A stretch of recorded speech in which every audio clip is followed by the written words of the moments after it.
Do you want to start an Airbnb in a different city, state, or country than you live in? Hey guys, in today's video, I'm going to be talking about how to launch an Airbnb virtually anywhere in the world without you needing to be there physically. But before we do, make sure you guys hit that subscribe button and turn on the notification bell.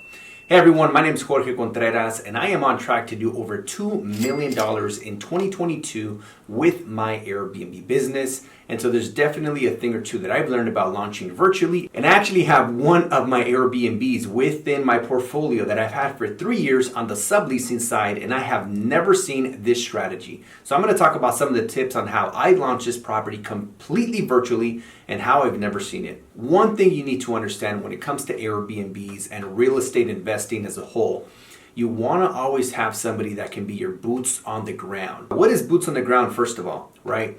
That just means that you have somebody there physically that can be in charge of anything that requires of someone to be there physically in person. For example, in my Airbnb business, although it is, a physical location business, people are checking in and out of my properties, they need to get deep clean, there's maintenance, right? But I am not involved in those day-to-day operations. I have someone who is my boots on the ground, AKA my property manager, and anytime something needs to be done in person, my property manager is in charge and therefore I don't have to be there. One of the things that this does is it allows you to grow, scale, and ultimately have time freedom. Because if you're running your Airbnb business like a 9-to-5 where you always have to be there at the physical location trading time for money, you're not going to be able to grow and you're not going to have time freedom. It's just going to be like another job. Now, don't get me wrong. At the very beginning, when I started my first 4 Airbnbs in March of 2017, I was there in person. I was the boots on the ground. And I think that's a great way to start to really get your feet wet and really build your experience. But after a while, you want to start delegating certain tasks so that you can continue to go to the next level, not just in your business, but in your life. So if you're not going to be there in person, someone does. It could be the person that's cleaning the property. You might have a local property manager or a co-host. It could be a real estate agent or someone that knows the market or the area that is going to be your boots on the ground.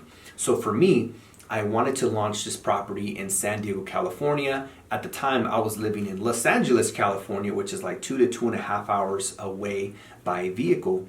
And I didn't want to be making a drive over and over. Plus, at the time, my hour was already worth so much more that I only wanted to focus on high income producing activities and delegate everything else. So I hired a local real estate agent in the area who already managed Airbnbs for other people. He also had his own Airbnbs. And because he helps people buy and sell properties, he was very familiar with the areas. He knew what areas we should try to stick to, which ones we should stay away from, and he was knowledgeable in regards to the regulation. So I paid him to help me find properties, walk these properties, like physically go in person. He would send me videos, pictures. We would even do some FaceTimes just to make sure that the property was exactly what we were looking for.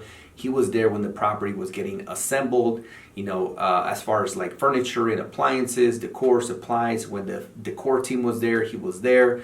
Again, he oversaw when everything was getting set up. And he even put all the boxes that arrived from Amazon. He was there for the final step, which is when the photography was being done. So basically, he was like this manager, supervisor, or project manager, whatever you want to call it. I like to refer to as boots on the ground for somebody having to be there in person to make sure that everything was going according to plan.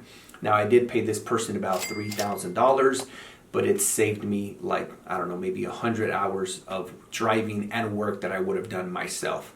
Now, I didn't do that until later down the line after I already had a multiple 6-figure Airbnb business. So it may not make sense for you to pay someone $3,000 or even $1,500 when you're just getting started. It may make more sense for you to just do this on your own. And then as you start to grow and scale and your hours worth more money, then you can start and delegate certain tasks like I just explained. Now, if you're in a position right now where maybe you're already a high income earner, then it may make sense to do this right from the get-go with your first property. As I mentioned, it doesn't have to be a real estate agent. Maybe it's the person who's going to be cleaning the property and you create some sort of win-win arrangement agreement with them in order to get this property up and running, and obviously they're going to be invested because they're the ones who are going to be cleaning this property 4 to 8 times a month once it is actually operating as a short-term rental. Or you maybe partner with someone, right, in the area. Maybe you find a business partner. You go 50-50 or 60-40, whatever the percentage may be, but they could be the boots on the ground. Or maybe you just pay somebody on an hourly. Maybe you have a friend who has a friend in that area, and you say, hey, I want you to do these certain tasks for me. And maybe you pay them a couple $100, for the project, or maybe you come up with a $25 to $40 an hour, whatever it may be. It's just about being resourceful and finding somebody that could be your boots on the ground. This will allow you to launch anywhere in the world without you needing to be there physically. If you guys are enjoying this video, make sure you guys smash the like button, as it truly helps the YouTube algorithm show this video to more people wanting to create financial freedom with short-term rentals. I really appreciate you in advance. The last thing that I want to share is how this can actually be beneficial, right? If you're wanting to launch in a different city, in a different state, which is too far for you to travel, it could work in your favor, and here's why. Too many people, when they launch an Airbnb in the same city or a nearby city, they end up being way too involved, like way more involved than they should be, where they're actually limiting themselves. So I would recommend, if you have the opportunity to launch in a different location, again, it could work to your favor. With that being said, guys, thank you so much for watching this video. Make sure you guys follow me on Instagram at the Jorge Contreras. And make sure you guys check out one of the other videos here before you guys go anywhere. Thank you so much, and I'll see you guys on the next one. Peace.